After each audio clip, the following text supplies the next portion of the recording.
I have read over 400 books. The patterns that I've noticed. I pick up a book, I read it, I enjoy it. A couple months later, what was that book about? What's your process retaining what you read? What I've been doing to retain and implement my knowledge.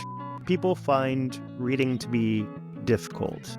Growth does not come from being lazy. Knowledge is not power. Knowledge is potential power. But the actual power comes with...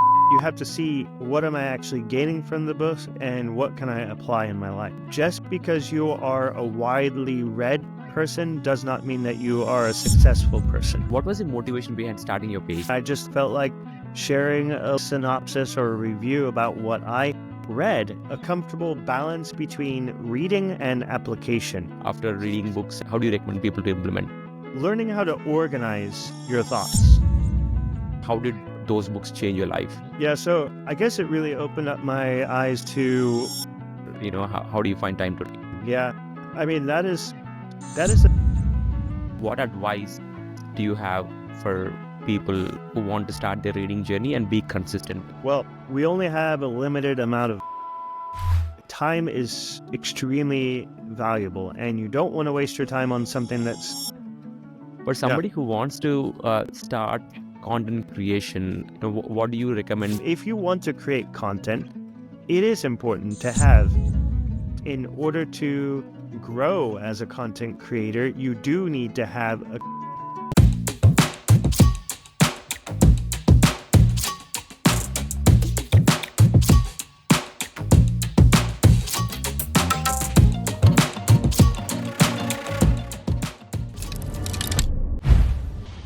Hello and welcome to the Compounding Project podcast, where we talk about taking small steps to become healthy, wealthy, and wise. I'm your host Satish Gajula, and this episode is all about wisdom. Our guest today is Matt Hutson, who is joining us from Indonesia. He has 20,000 plus followers on Instagram. He has a YouTube podcast channel and also a few online courses about reading. He read more than 200 non-fiction books for the past few years, and we'll find out how. He'll be sharing book recommendations, reading tips, and many more. With that, Matt, welcome to the show. Great. Thank you so much for having me. Appreciate it. Yep. You have been waiting for a long time to actually record this conversation, so I'm very excited. Finally, we made it happen. So before we dig deeper, can you give a high-level background about who you are for people who might not be aware of you? Yeah, so I'm Matt Hutson, as you introduced. I'm originally from the US, but I've been living over in Indonesia for the past 13 years, almost 14 years now. I am an English language arts teacher as well as global perspectives. I've taught a lot of IGCSE subjects, and I first got into reading heavily probably around 2015. So I discovered my passion and love for reading and learning right around that time. And I ended up also taking my Master's of Education degree back in 2021 to 2023. I got really heavily into what it means to learn well. So that's one of the biggest things that I do on social media when I create content, is how to learn well and actually how to follow through with what you learn. Because when you just read something and it sits in your brain and you don't do anything with it, it is most likely to be forgotten. Just like when I'm teaching my classes, I try to get the students to actually do something with what they learn, not just open up the textbook and read pages and then nothing happens with it. So that's my biggest philosophy on learning. Yeah, there's so many things that I want to talk about, like with just what you just said. I want to take a step back and maybe talk about your childhood. Were you always a reader, or was there any inflection point when it comes to reading? That's a great question. Like when I was a kid, primary school, I didn't read too much on my own. Like sometimes we had assigned books, and I did find some joy in reading sometimes, but I was never heavily a reader. I only read like one book per year all through like my years of junior high and high school and even university. One or two books, and they tended to be science fiction or fantasy. And I still do read science fiction and fantasy, but it kind of takes a backseat to like some more nonfiction and heavily educational or journal type books that focus on people's stories, philosophy, learning, reading, and education. So yeah, basically, So, I've always been a slightly bit of a reader, but it really took off right around 2015 when I started heavily diving into it. so you were not a heavy reader previously. Then you moved into reading nonfiction books. Like what was that inflection point? Was there any specific book that got you to reading? Well, actually, there's one more point I do want to mention about the previous thing. I've always been curious about the way people's minds works and why do people make decisions and why do people like interact with each other the way that they interact with each other. So even as a kid in primary school and junior high and high school and university, I always thought like this person is angry or this person is happy towards me. Like why? What makes them feel that way? So I think that's one of the things that kind of like sparked my interest in reading. And yes, there was an inflection point in 2015 when I was like making a transition from my first job abroad at like an English course in Surabaya, Indonesia. I worked there from 2011 to 2015. And then I made this transition point. I was like, I'm already married. I got married in 2013. It was a couple years after that. And I'm like, I need to start learning more about like finance and building my career and becoming a better person and piquing that curiosity about how do people's minds work. And so the very first book that really got me into reading was Second Chance by Robert Kiyosaki, who's well known for Rich Dad, Yep. Poor Dad, which is actually the second book that I read. Yep. These two books really they got me into this self-development phase where I started after I read that book, I was like, I cannot stop. Like, I got to keep on going. I got to keep on reading. I got to keep on learning. And at that time, I didn't realize how important application was as well. So for the first couple years of reading, I'm just reading, and yeah, implementing here and there. But it wasn't until later that I realized, oh, I gotta try to apply some of this stuff, So yeah, Got it. Yeah. I hope that's a good answer to your question. For sure. I think Rich Dad Poor Dad is a book that comes very often on this podcast. Many people start their reading journey with like Rich Dad Poor Dad. It's such a great book. I mean, it's funny actually. You said that was your second book. That was my second book as well. I Will Teach You to Be Rich. That's my first book, and then followed by Rich Dad Poor Dad, and then I never stopped reading because they were too good. Because coming from a non-finance background, it was just there were so many light bulb moments from those books. I was like, okay, I couldn't stop reading since then. So I'm just curious as to, so you started reading non-fiction books. I assume one of those first books were finance related. So what started happening after you read those books, or how did those books change your life? Yeah, so I guess it really opened up my eyes to trying not to be just mediocre in life. Mhm. At the time, I was just teaching, going home, having fun, playing games, and of course, spending time with my family, which is also extremely important, which is on one of my top list of reading materials is reading about family and parenting, which we could always talk about later. But I guess it just really opened up my brain to the plethora of opportunities this world has to offer to not just make money, but to become a better person, to become a better Yep. communicator, to become a better writer and a better learner. And all these things compiled or compounded over time. I realized that my reading journey is if you look at the books over the time, and I track every single a book that I read through Goodreads. I track every single one. And if I look back, I do this quite often. I look back at the previous books that I've read, and I can see the journey. I can see the phases, so to say, of the types of books that I was reading over time. So yeah, it's really kicked off my curiosity. This one is a little bit of a less known Robert Kiyosaki book, but yeah, it was published in 2015, and it really, I cannot say how much I love the fact that I started reading regularly.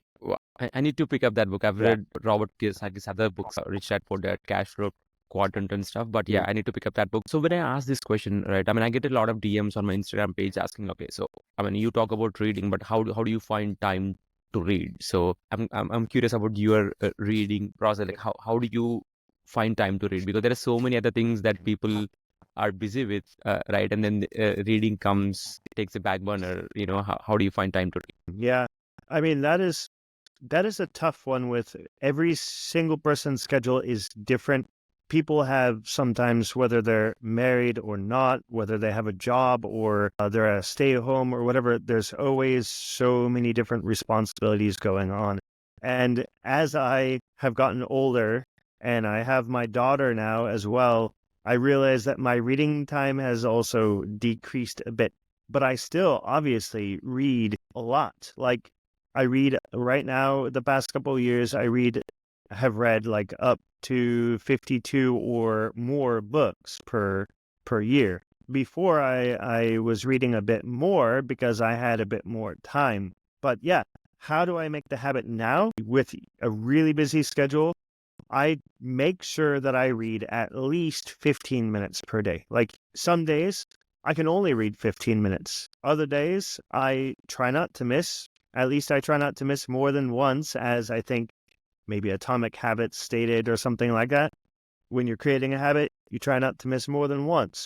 So I consistently, up to this day, read at least 15 minutes per day, preferably a half an hour, because I know that gaining that knowledge and knowledge that is useful, most importantly, that I can apply in my life is extremely important for my professional growth and personal growth as well. Is that in Yeah. the morning, evening, or before bed? Like, when do you make that time? Like 15 minutes? Do you have a fixed schedule? Yeah, well, luckily at the school that I teach at, we have set aside a time for teachers and students to read. It's not a lot. I wish it was more, but it's in the morning, 15 minutes before class starts. Everyone is supposed to pull out their books and read. So I bring my book with me. Students are supposed to bring their books or get a book from the library, and we all read silently together for 15 minutes. So that adds up to like an hour or two per week. And that's great because a lot of the students don't read normally. And so having that time available where it's silent and you got books to read, it allows them to do so. So it's good for me, it's good for them. And then of course I set aside time like when I get home as well, usually at night, or if I've got some time like right after work before I dive into like maybe creating some content or something like that, I will spend another like 15 or 20 minutes. So in reality, on a good day, I'm reading at least a half an hour per day or 45 Yeah. minutes. Yeah. Yeah, it's amazing how these small steps add up in the long term. Nick from Book Thinkers on the podcast, he was the first guest for the on the podcast, and he said the same thing. Like, don't take any like massive actions, right?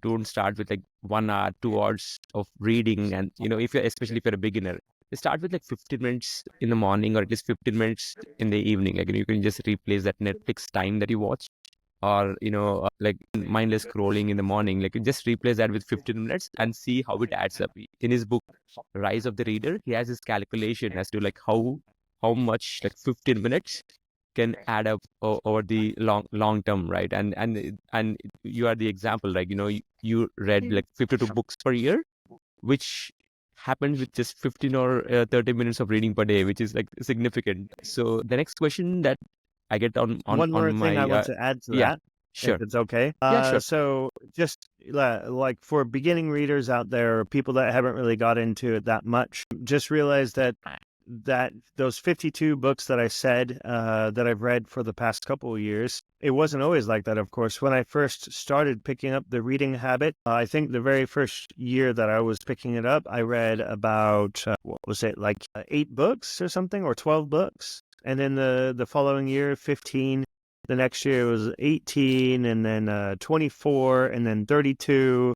and then 30, 46 or something like that. So gradually, every single year, 2015 to currently, it's just increased. But now I found a very comfortable space Yeah. to stretch my ability as well, but a comfortable balance between reading and application. So Yep. I know for sure that I'm not going to be reading more than 52 books per year right now, because I feel that it does not give me enough time to actually reflect on what Yep. I've read and to apply what I've read if I try to read more than that.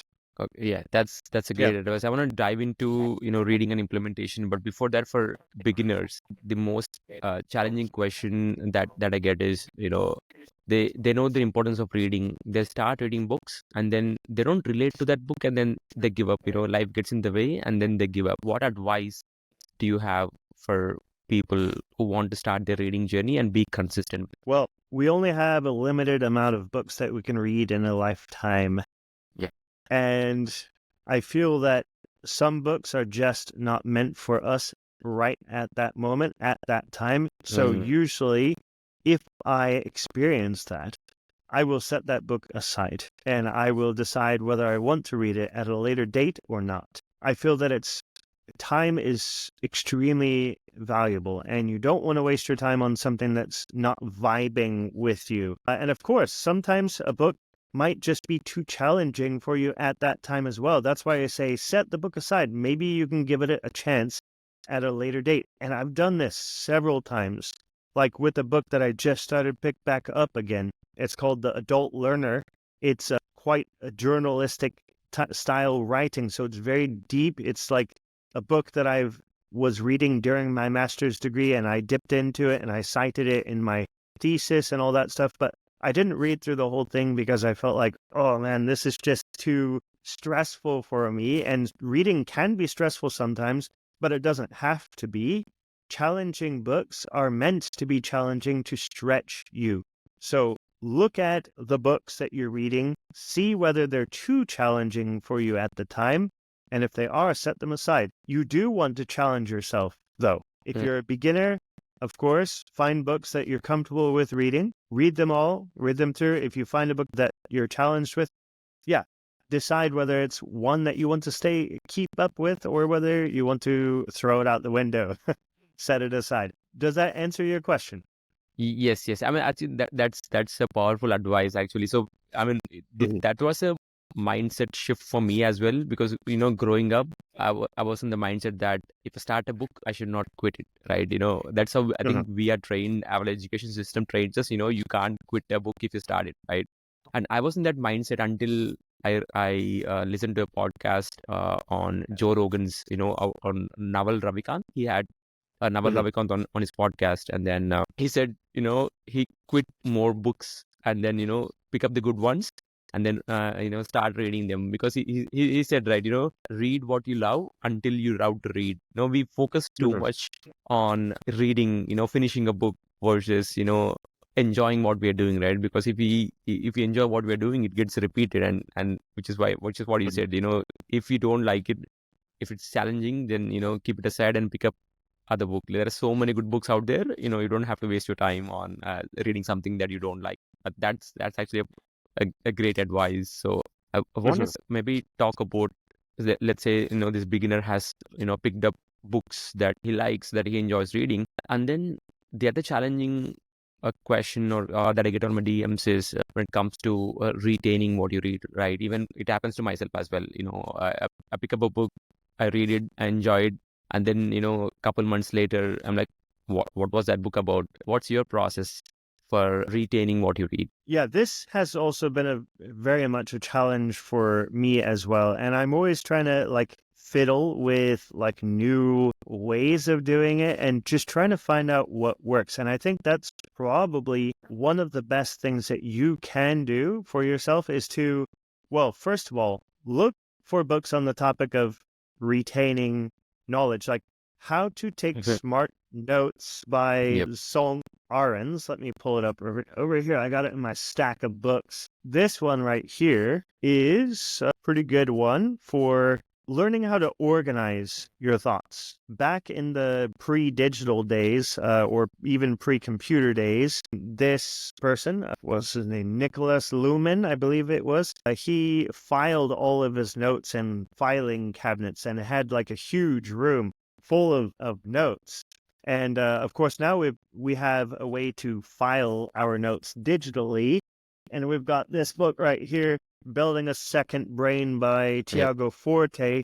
This is also another, like, this basically explains how Tiago Forte categorizes his notes as well. For me, lately, what I've been doing to kind of retain and implement my knowledge from the books that I gain is I will take copious notes in the book and I will transfer those notes into either a Google Doc or Notion or both. And after I've taken those notes, I will make quite a long ChatGPT prompt to create a very detailed summary of my personal notes that I've written in my own words. That's key. Write it in your own words. And then, ChatGPT generates this wonderful, concise summary of all of my notes from that book.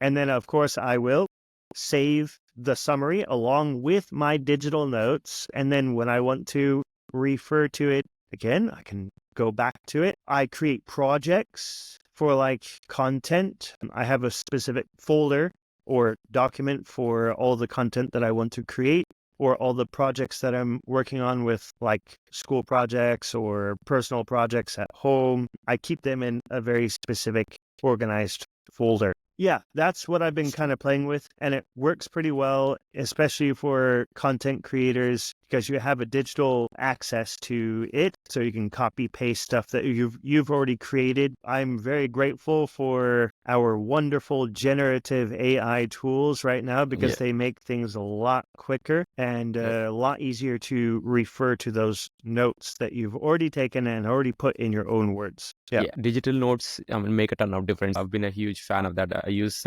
Kindle myself and then export those notes to a Word doc. That's been a game changer. So for somebody who is just new to this, right, they might look at all this stuff and then feel like this is a lot of work, right? Were you always like this when you first started reading, like in terms of taking notes? How did that transition happen, if there was any transition when it comes to like reading and taking notes? Good question. So when I first started, I think I just started with like folding the pages because maybe I didn't want to mark up my books or something like that. But then I realized that marking up books is a really good thing for memory. Of course, underlining and highlighting only is not that beneficial. You have to do something with those highlights and those notes. Putting it into your own words would be like the next step. So I guess my whole note-taking process started gradually. And I just kept on building upon the way that I take notes. I even tried at one time writing my notes in the covers of the book, like the bookends of the books. But I found that to be a bit cumbersome. I wanted to keep my notes digital because it just makes it a whole lot easier to access on my phone. Of course, I can always pick the book back up and flip through it. If it's an impactful book, like I've read Man's Search for Meaning, I've read this one probably 3 times, and sometimes I just flip open and look at all the highlights that I took just to skim through that, just to refresh my memory about the concepts, which I think is important when you're trying to remember what you read and apply what you read. And then also one other thing to add on to this, challenging books and challenging yourself. You said that people find reading to be difficult, or taking on the task of trying to remember what you read is difficult. Well, nothing or growth does not come from being lazy. Growth comes from challenging yourself.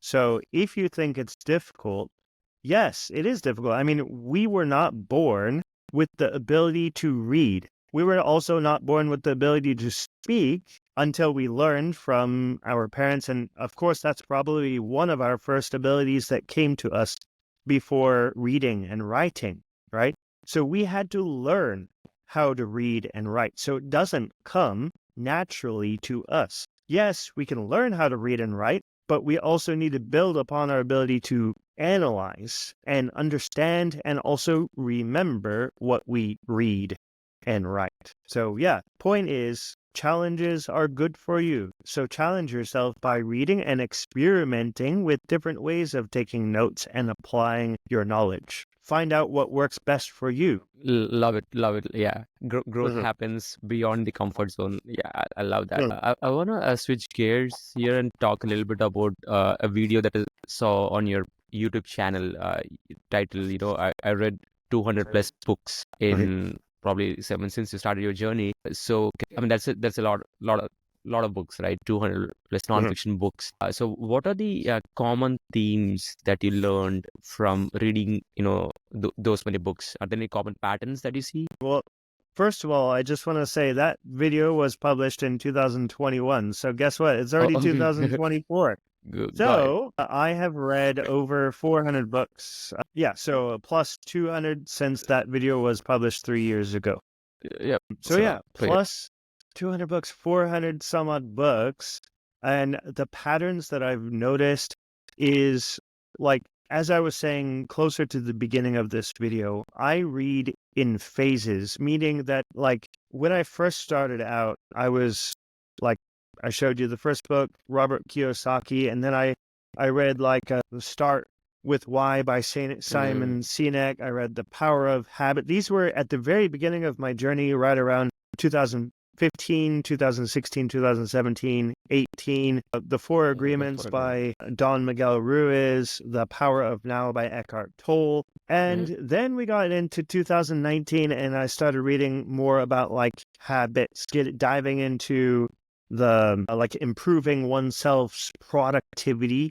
So yeah, I noticed all these stages. After that, I started diving into like my original interest of curiosity, creativity, how we learn, human psychology, like the laws of human nature, how to read a book. Leonardo da Vinci by Walter Isaacson. I love biographies as well. So I think we need to find the areas that we are interested by first reading broadly, read lots of mm, different topics, and then start to narrow that focus on topics that you are truly interested in, that you feel your heart sing from, the books that will challenge you to grow as a person in your career and also your personal life as well. That is the challenge of reading, and that is also the love of reading that we can gain from reading tons and tons of books.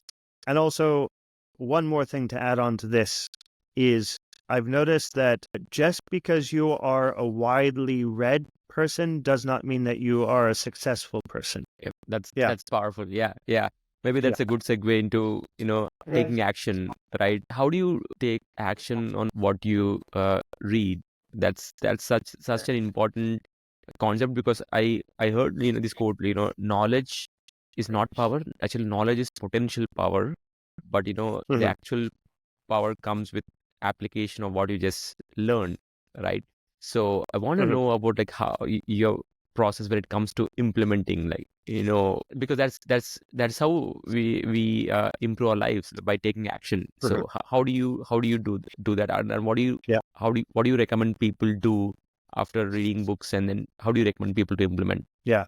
So you got to take it step by step. You Mm, got to slow down a bit because sometimes you feel like, oh, I need to have this challenge to get through 52 books a year or whatever, right? That's not necessarily the right attitude to have when it comes to reading for self-improvement, for professional development. You read for professional development to actually grow as a person. So after you read a book, you have to see what am I actually gaining from this book, and what can I apply in my life. So you first ask that, and then you create your, like, I have a running to-do list of things that I need mm, to make sure to follow through with, either whether it's from the book or my personal goals or whatever it may be. And of course, I don't want that list to grow to infinity. So I keep it prior prioritized to the things that are absolutely important in my life, like such as my career, my family, and my finances. Career, family, finances. So yeah, I keep these notes and then I daily take action on those goals, Right. those to-dos, so to say. And I mean, with the book, you have to take time to reflect on it as well. Keep a journal. I keep a journal. I write down my feelings and my thoughts and my desires, things that I felt went well, things that I felt that went poorly during that particular day. I wish I wrote in it every single day. So it's not as frequent as I want to, but I do write in it for sure every week. So yeah, that is also another good strategy to apply what you've learned is by keeping a life journal, so to say, or a daily journal or a weekly journal about your goals and your progress and your feelings. Journaling is Yeah. great. Yeah, I love it. I mean, you mentioned finances. I mean, I'm an avid reader when it comes to finance as well. So can you talk about a few books that actually had a great impact on your life when it comes to finances? Oh, when it comes to finance, actually, that's a topic that I would like to read more. I haven't read too much about that. Like, I think I read what's that guy's name? The David, is it David Dave Ramsey. Ramsey? Yeah, Dave Dave Ramsey. Yeah, Dave I Ramsey. know I've read one of his books, but to be honest, I can't remember what it was. It was Is an it audio book, and now it just kind of like flew out of my mind. But I oh, remember, is it uh, yeah, I Total Money remember that Makeover? Yeah. it wasn't that one. For sure, it Okay. wasn't Okay. that one. I think it was one of his newer ones. And then, of course, like Okay. going way back to the beginning of my journey, the Second Chance and Rich Dad Poor Dad. Yeah, I need to read more on that Mm, topic. I do. So sorry, I Yep. don't have any other recommendations for finance. No worries. I've No read no worries. marketing books and like some other like good business books. Like this is one of my favorite business books. So this Mm, talking about how to make money. Also 100 million dollar leads or something like that. I forget Yeah. Yeah. what's one of a recent Y- book. Yeah. So take your Yep. shot is like a fable, how to grow your business, attract more clients and make more money. It goes through a step-by-step process using a story to get the main details across about how to like build a product and sell that product at a reasonable price to make you good profit, basically. All right. Yeah. Yeah. Yeah. I mean, I love, Alex Hermosi's books. Yeah. He's a great content creator. So I Hmm. want to talk about your Instagram page. You have Hmm. like 20,000 plus followers on your Instagram. You have been doing it for a while. So what was the motivation behind starting your page? Instagram right now is well, it's not doing too well on engagement for me, but that's your original question is how did I get started or why did I get started? So yeah, Yep. like I said earlier, Facebook was like when I first started reading and I just like felt like sharing a little bit of a like synopsis or review about what I read. And then I realized, well, Facebook is not really that good of a platform to be posting stuff. And so right around 2017, I kind of just stopped posting on Facebook and created a Instagram page.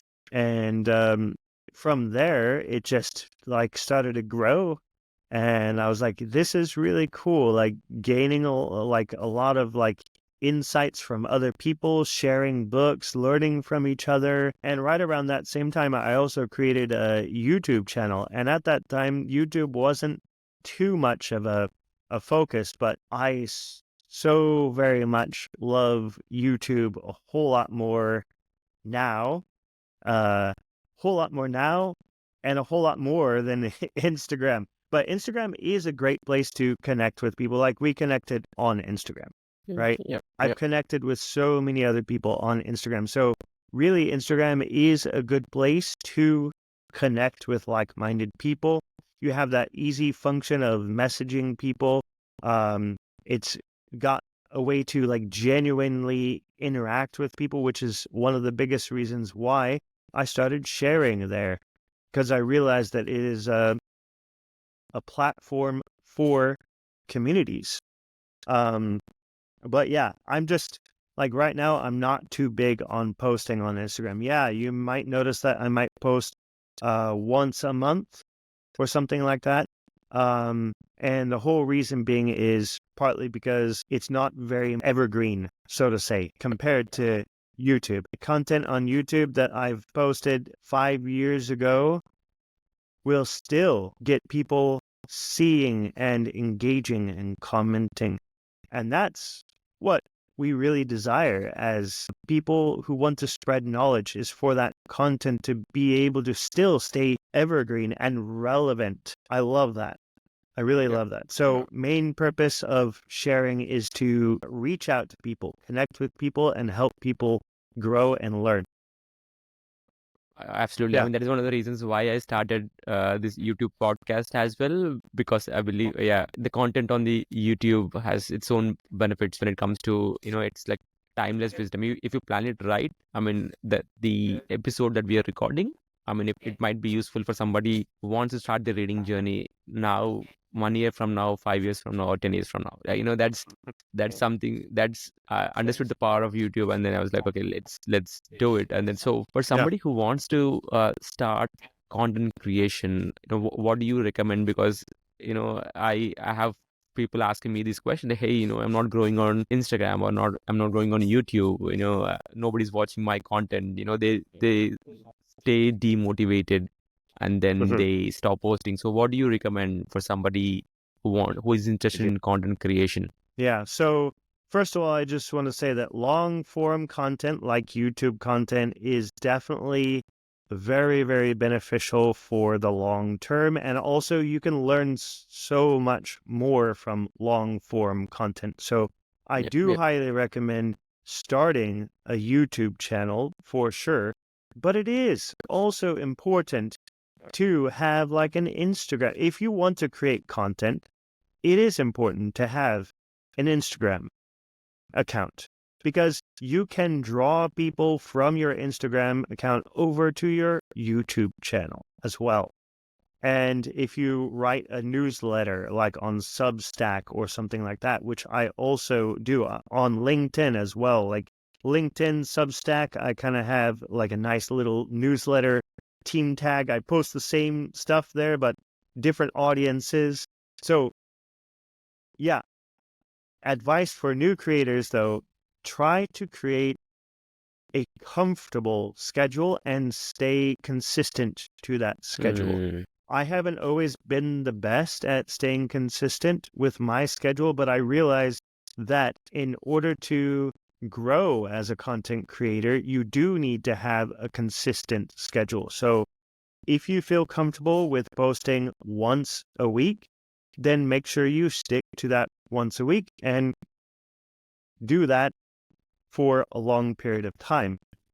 I personally, for me, I do not recommend posting every single day unless you're able to handle it. For me, I cannot handle it. I've tried doing it before and it stressed me out. When you create content, you don't want to get in that stressed out phase. You want to be able to create content that is impactful, and don't worry about the numbers. Just create because of your love of creation and your love of sharing. And if your content grows and reaches a whole lot more people, then that is great. That is fantastic. Stay consistent, yeah. play for the long game, not the short game. You got these Instagram reels and YouTube shorts and TikTok videos, which are beneficial in their own way. They're good for reach and everything, but they're very shallow content. Yep. Shallow content. And for True. us, we as learners, we should look for that deep content. So try Yep. to reach for the deep message rather than the short, like, oh, hey, like here's a list of blah, blah, blah. Like, it's so Yeah. quick Yeah. and distracting, you know? Uh, True. I come from the 80s, so maybe I'm stuck in the in an older Uh, generation. So, mm, but for me, I'm not a big fan of short attention span content. think even the social media is recognizing the power of long form content and having deep conversations, which is why you see there are like ton of podcasts that are coming up right now, and then like people are watching it, like people are watching 3-hour podcasts. There is a Mhm. 6-hour podcast on Lex Fridman show. Mhm. So people are watching it, so which actually speaks to the fact that, okay, I mean, if you produce high quality content, and it doesn't matter that people will pay attention if you produce high quality content, which again, like I totally understand like where you're coming from. One follow-up Mhm. question to that is, we know we need to stay consistent, but life gets in the way, and then we stay, it goes off the track. So how do you stay consistent? Do you plan ahead? How do you stay consistent with your content creation? It is best to try and plan ahead of time, especially like if you're creating a podcast or YouTube or something like that. Like for me, I only have one day a week where I could film on it, like with Right. when the sun is shining bright and it's really bright in the room. I only have one day a week where I can film. So sometimes I could film like a couple of videos on that day. Then I have a couple weeks worth of content right there. So yeah, try to plan ahead of time. But if you can't, don't worry. Don't worry. True. No one is going to hate you for missing Yeah. a day or missing a week. No one is True. going to hate you. Uh, People driving on a mm, point from before, people desire connection.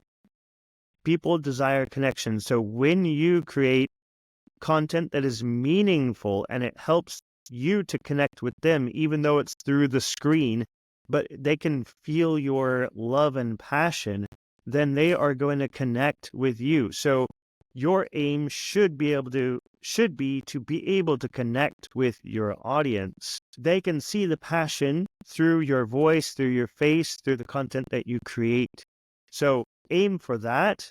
Try to aim for the consistency and create like a batch of content. Like for me, I can only create content once a day. So I try to create a batch of content that I can release for the following weeks. It doesn't always work.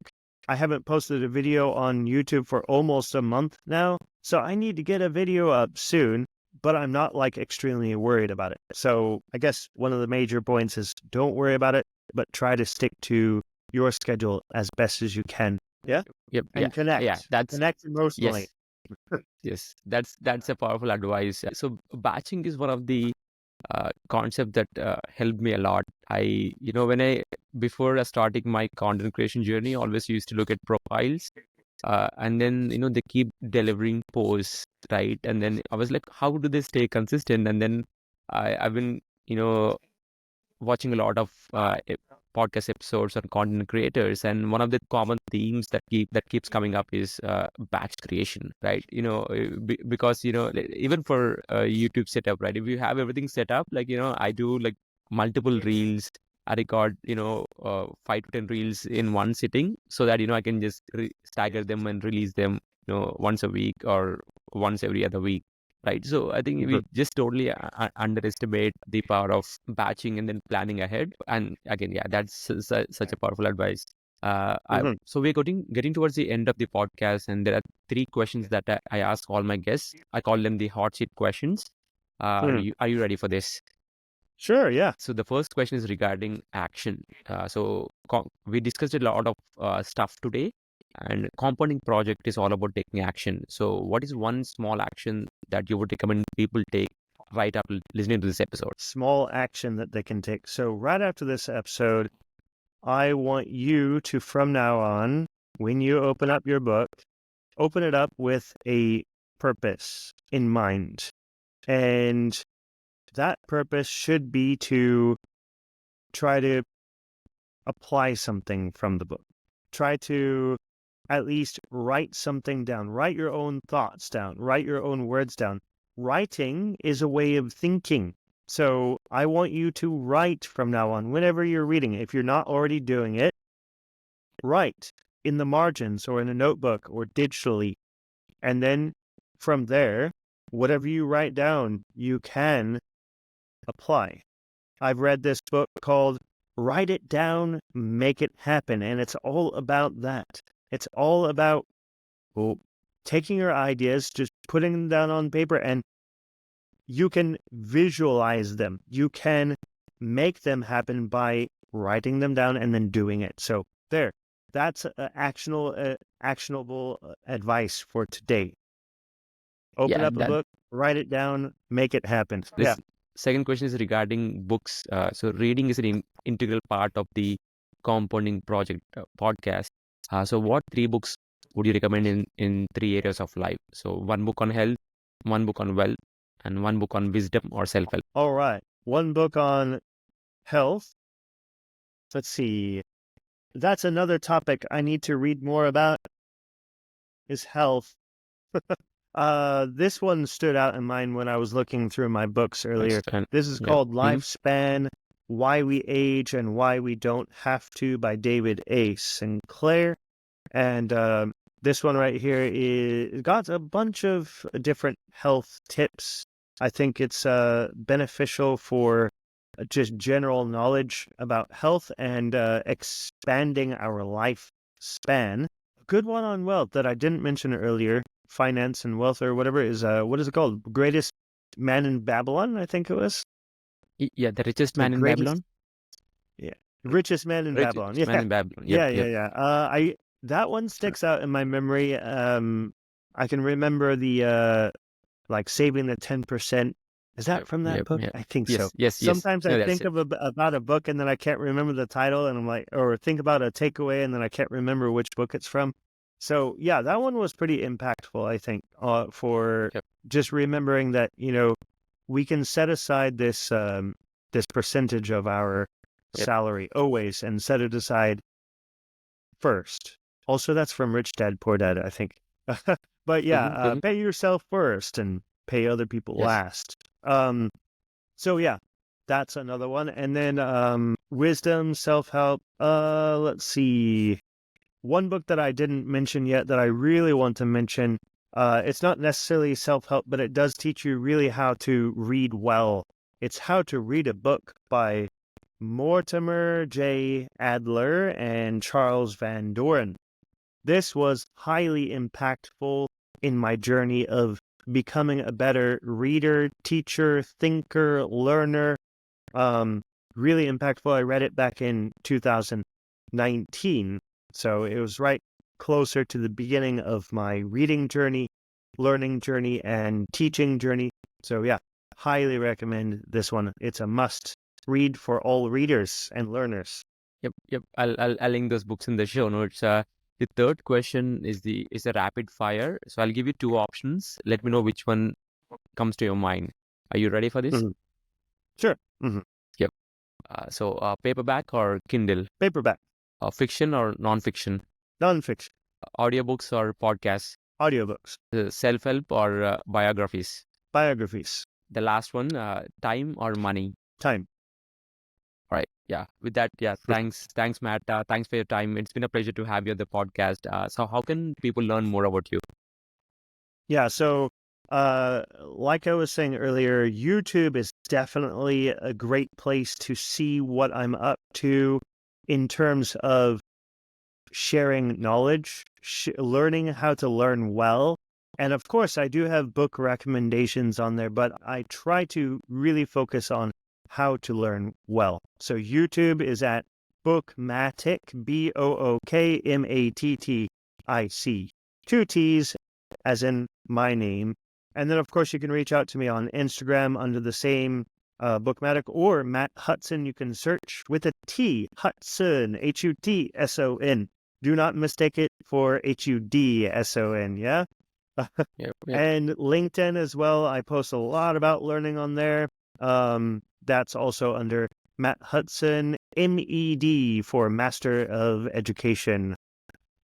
So yeah, reach out to me anytime. Follow what I've been posting about learning and become a better learner and reader and overall person. Great. Yeah. Matt, thanks for your time. If you found value in this episode, then please don't forget to subscribe to the Compounding Project podcast. Until next time, trust compounding, take action now.